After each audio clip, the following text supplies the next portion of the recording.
वार्ता में हमारे बीच राज्य के पूर्व मंत्री, विधायक माननीय बड़े भाई बन्ना गुप्ता जी उपस्थित है। हमारे जिला से जिला के प्रभारी, राज्य के कांग्रेस पार्टी के महासचिव बड़े भाई देवी जी हैं, राजीव जी हैं, जीवन जी हैं, दुर्गा जी हैं, हमारे पांडे जी हैं, विजय यादव जी हैं। हमारे समक्ष है कांग्रेस पार्टी में गांवों को मजबूत करने के लिए, ग्रामीण मजदूरों को हाथों में रोजगार देने के लिए एक महत्वपूर्ण योजना नरेगा, इसे मनरेगा बाद में नाम दिया गया महात्मा गांधी रोजगार गारंटी योजना, हमारे स्वर्गीय डॉक्टर मनमोहन सिंह जी ने जिस योजनाओं को माननीय सोनिया गांधी जी के मार्गदर्शन में महत्वपूर्ण योजनाएं, जिससे कि ग्रामीण क्षेत्रों में रह रहे लोगों को रोजगार मिले और 100 दिन की गारंटी मिले, ऐसी एक योजना कांग्रेस पार्टी ने बनाई थी। मगर भारतीय जनता पार्टी, जो कि कांग्रेस पार्टी यूपीए की खासकर जो भी योजनाएं रही हैं, उनका नाम बदल करके, अपना नाम दे करके वो बदलते रहे हैं। इसमें कांग्रेस पार्टी की आपत्ति है और हमारे बीच आज इसी कारण पूर्व मंत्री माननीय बन्ना गुप्ता जी को प्रदेश के तौर पर अधिकृत किया गया है आप सबों से बीच वार्ता करने के लिए। तो मैं आगे की जो भी वार्ता है उसके लिए मैं माननीय मंत्री श्री बन्ना गुप्ता जी से अनुरोध करूँगा कि आप सब समक्ष अपने विचार करके तरीके से आगे काम करेंगे। विचार आप सभी प्रेस प्रतिनिधि साथियों का कांग्रेस परिवार में और हमारे आन बान शान का प्रतीक यह तिलक पुस्तकालय, जो हमारे भावनाओं के और हमारे गौरवशाली परंपराओं के प्रति एक जीती जागती मीनार है। आज उसमें हम एक ऐसे गंभीर मुद्दे पर चर्चा करने के लिए आप सभी प्रेस प्रतिनिधि साथियों को बुलाए हैं। मैं आप सभी लोगों का बहुत हृदय की गहराइयों से स्वागत करता हूँ। हमारे साथ हमारे प्रभारी बेदी साहब, राजेश जी और पार्टी के समस्त वरिष्ठ नेतागण हैं। आज जिस तरीके से भारतीय जनता पार्टी इस देश में जो एक दर्दनात्मक नीति अपना रही है और जो एक गौरवशाली परंपराओं को कहीं न कहीं नस्ल नाबूद करने के पीछे एक गहरी मंशा पाले हुए है, उस गहरी मंशा से इस देश की समरसता को खतरा है, इस देश के धर्मनिरपेक्ष स्वरूप को खतरा है, इस देश का जो गंगा जमनी ताना बना है उसको भी खतरा है। और आज एक एक करके भारतीय जनता पार्टी की सरकार पूरे देश में जो हमारे देश का गौरवशाली परंपरा रहा है और जिस गौरवशाली परंपरा में राष्ट्रपिता महात्मा गांधी ने माँ भारती में अपने खून से माँ भारती को सींचा है, जिस गौरवशाली परंपरा में इस देश की प्रियदर्शनी आदरणीय स्वर्गीय इंदिरा जी का लहू इस माँ भारती में सना है, जिस देश में इस देश के बेटा स्वर्गीय राजीव गांधी ने शहादत दिया है और जिस देश की आज़ादी को लेकर पंडित जवाहरलाल नेहरू जी ने 13 साल तक जेल की यातनाओं को सहने का काम किया और ना जाने कितने वीरों ने, सूफियों ने, संतों ने, महापुरुषों ने, कांग्रेस जनों ने इस देश की इस आज़ादी और इस देश की उन्नति और समृद्धि के लिए काम किया है। और आज भारतीय जनता पार्टी धीरे धीरे हमारी जितनी भी सरकारी संस्थाएं हैं उन संस्थाओं को या तो वो प्रत्यक्ष हमला नहीं करके परोक्ष हमला कर रही है। और उसके हमला के 3-4 मुख्य वजह है। एक तो वो बाबा साहब अंबेडकर के उस कानून पर हमला कर रही है जिस कानून पर हम सबों को मौलिक अधिकार दिया है और जीने और अपने अधिकारों के प्रति सजग और वचनबद्धता दी है और हमको आरक्षण जैसी नीति से भी हमको महफूज किया है, सुरक्षित किया है। आज उसको तोड़ने के लिए भी साजिश है। आप देख लीजिए इस देश में जितनी भी हमारी संस्थाएं हैं, चाहे वो BCCL हो, CCCL हो, MTNL हो, BSNL हो, चाहे वो हमारे रेल हो, पोत हो, चाहे वो हमारी रेलगाड़ी हो, चाहे हमारे और भी जितने भी संसाधन हैं, उन सभी संसाधनों को कहीं ना कहीं वो अपने पूंजीपति मित्रों को निजीकरण के हवाले सौंपकर थोपकर वो हमारे आरक्षण का जो हमारा रोस्टर है उसको समाप्त करना चाहते हैं, जिससे अंतिम पायदान पे खड़ा व्यक्ति की जो अभिव्यक्ति है, उसकी आज़ादी है, उसके सपने हैं, जो राष्ट्रपिता महात्मा गांधी ने कहा था और इस देश के सबसे बड़े राष्ट्रीय कवि रामधारी सिंह दिनकर जी ने लिखा भी था कि जहाँ न ऊंचे खड़े महल, कुछ टूटे फूटे कच्चे घर, खेतों में चलते हल, पूरे पाल खपरेलों में, रहीमा रमुआ की नावों में, है अपना हिंदुस्तान कहाँ वह बसा हमारे गाँव में। जो उन्होंने ये परिकल्पना की थी कि ये हिंदुस्तान किसानों का देश है, मजदूरों का देश है, गरीबों का देश है और भारत की आत्मा किसान, गरीब, मजदूर में बसती है। और उसी उद्देश्य को और उसी भावनाओं के अनुरूप हमारे पूर्व प्रधानमंत्री आदरणीय मनमोहन सिंह जी ने 2005 में ये कानून को लाया और 2 फरवरी 2006 को इसको धरातल पर उतारने का काम किया। मुख्यतः पायलट प्रोजेक्ट के रूप में 800 जिलों को चिन्हित किया गया और उसके बाद पूरे देश में इस पूरे जो है मनरेगा के कानून को लागू कर दिया गया। और यही हमारे देश के प्रधानमंत्री लोकसभा के सदन में ये कहते थे कि ये एक जीता जागता हुआ कांग्रेस का जो है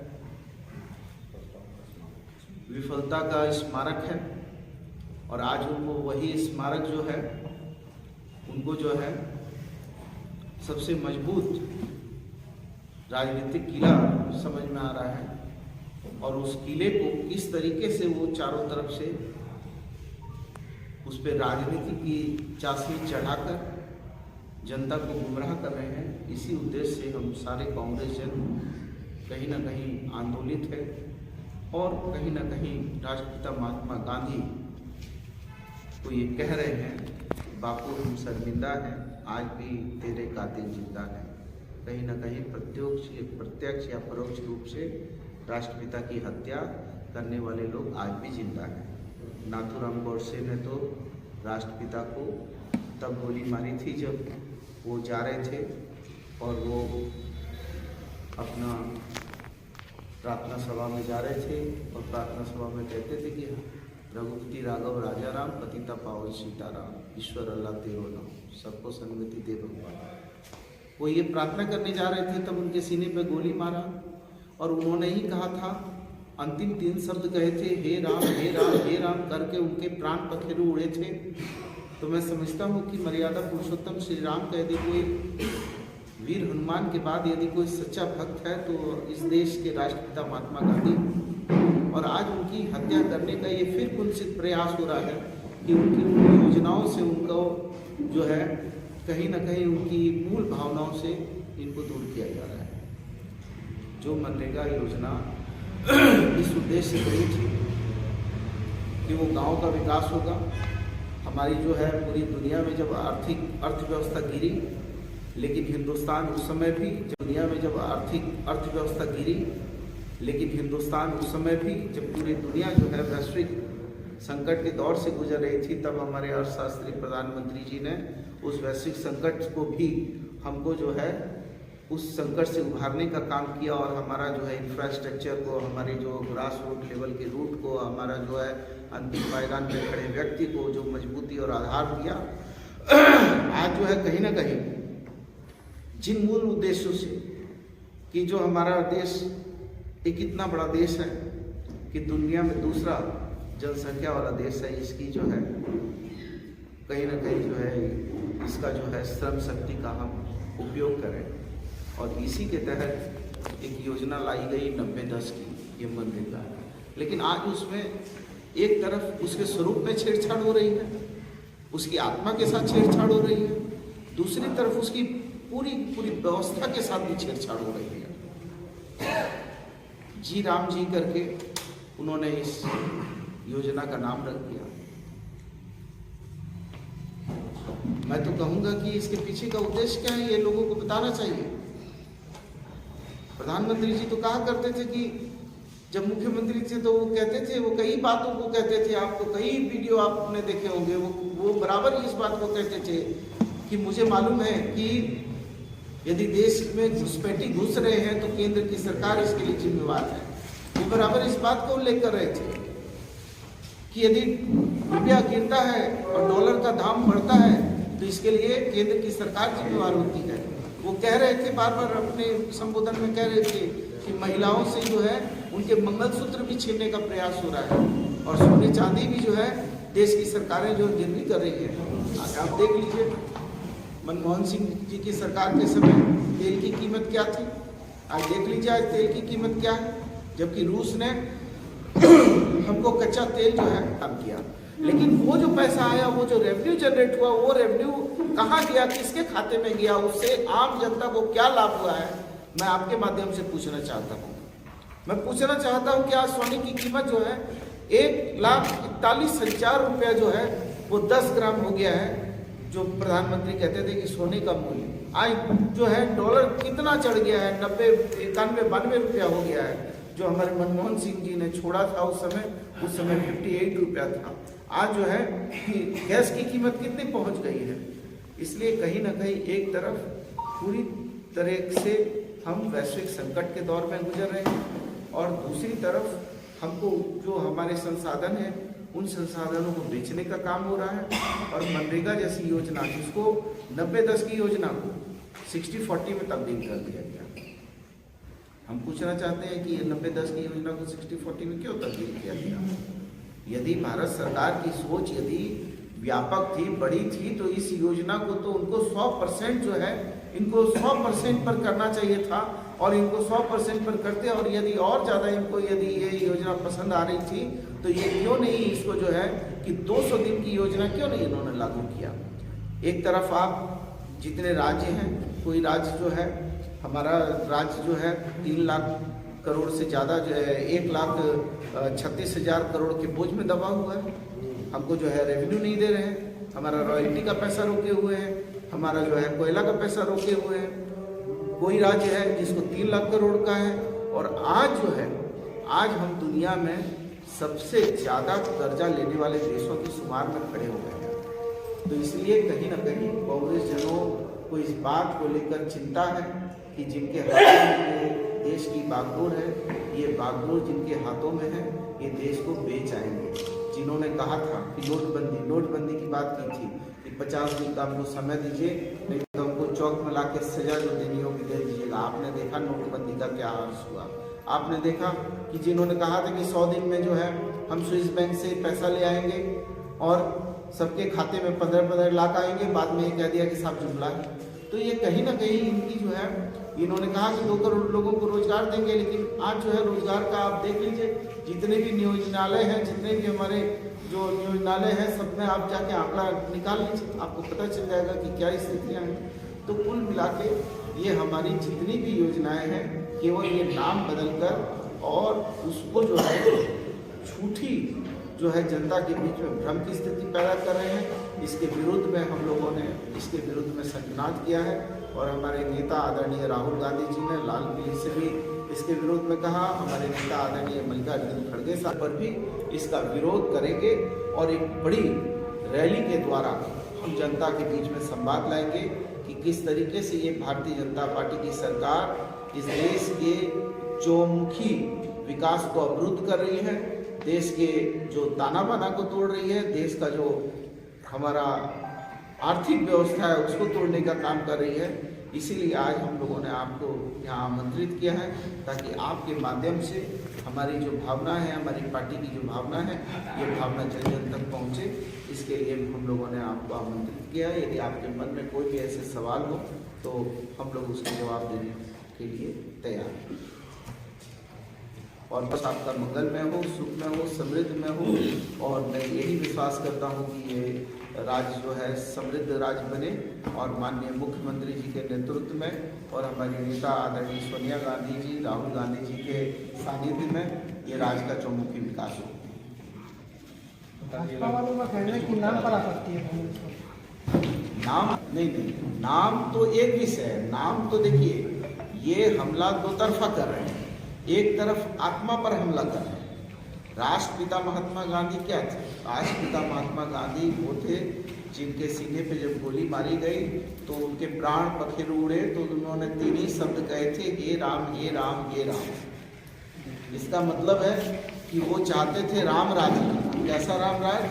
जिसमें हिंदू हो, मुसलमान हो, सिख हो, ईसाई हो, जैनी हो, सारे लोग हो, वो चाहते थे। तो ये एक आत्मा पे हमला।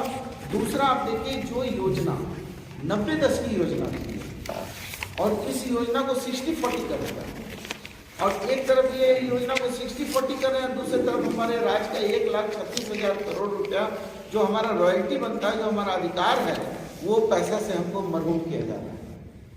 तो ये कहीं ना कहीं इनके दोहरे चरित्र हैं और ये केवल नाम नहीं बदल रहे हैं बल्कि आत्मा के साथ छेड़छाड़ कर रहे हैं।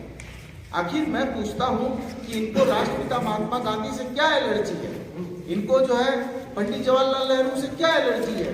इनको लाल बहादुर शास्त्री जी से क्या एलर्जी है? क्यों ये इस तरह से जो है इन्होंने, हम सरदार वल्लभ भाई पटेल हमारे महापुरुष, और हम सबसे पहले उन्होंने आरएसएस पर प्रतिबंध लगाने का काम किया। उन्होंने ही सबसे पहले जो है इनको जो है दंडित करने का काम किया। और ये उनके नाम पर भी कभी राजनीति करते हैं, कभी राष्ट्रपिता महात्मा गांधी का चश्मा चुराकर जो है स्वच्छता अभियान की बात करते हैं, और कभी ये राष्ट्रपिता महात्मा गांधी का चश्मा चुराने का काम करते हैं, कभी कुछ। लेकिन इनके पास कोई व्यापक योजना नहीं है। और आज कहीं ना कहीं देश विदेशी कर्ज में डूबा हुआ है। और जिस तरीके से आप देख रहे हैं कि अमेरिका ने 50% टैरिफ लगाया, क्यों लगाया? वो लगाने के पीछे क्या थे कारण? और उन्होंने बार बार पाकिस्तान से संबंधित जो बातों को बार बार उल्लेखित किया। क्यों नहीं सदन में इस देश के प्रधानमंत्री ने क्यों नहीं कहा कि ट्रंप जो है अमेरिका के राष्ट्रपति झूठे और मक्कार हैं और ये झूठ बोल रहे हैं और ये झूठा आदमी है और इन्होंने मध्यस्थता नहीं किया? क्यों नहीं उन्होंने इस देश की सर्वोच्च अदालत में, सर्वोच्च सदन में इस बात से जनता को अवगत क्यों नहीं कराया? इसलिए इनकी सोच जो है बड़ा नकारात्मक है। आगे राष्ट्रपिता महात्मा गांधी ने कहा कि ना हम मारेंगे ना मानेंगे। इसलिए राष्ट्रपिता महात्मा गांधी का सिद्धांत है सत्याग्रह का। हमारी हर लड़ाई अहिंसा से जुड़ी हुई है। हम प्रतिवाद करेंगे, हम विरोध करेंगे, हम यातनाएं सहेंगे, लेकिन हम यातना सहकर भी हम जो है इस दमनात्मक सरकार के विरुद्ध में खड़े रहेंगे और इसके खिलाफ में जनता को जो है जोड़ने का काम करेंगे। और जब जनता जुड़ेगी, जब हमने हमारी सिद्धांत, हमारे विचार, हमारे बुजुर्गों के जो हमारा सिद्धांत और उनके निर्णायक लड़ाई लड़ने के तौर तरीके थे, उससे जब फिरंगियों को उखाड़ कर फेंक दिया तो फिर ये जो है तानाशाही सरकार में दम नहीं है। और ये तानाशाही सरकार अब जनता के सामने आ गई है और काट की हानि जो है बार बार जो है आग में नहीं चल पाती। आज हम लोग मानकोट थाना आए थे।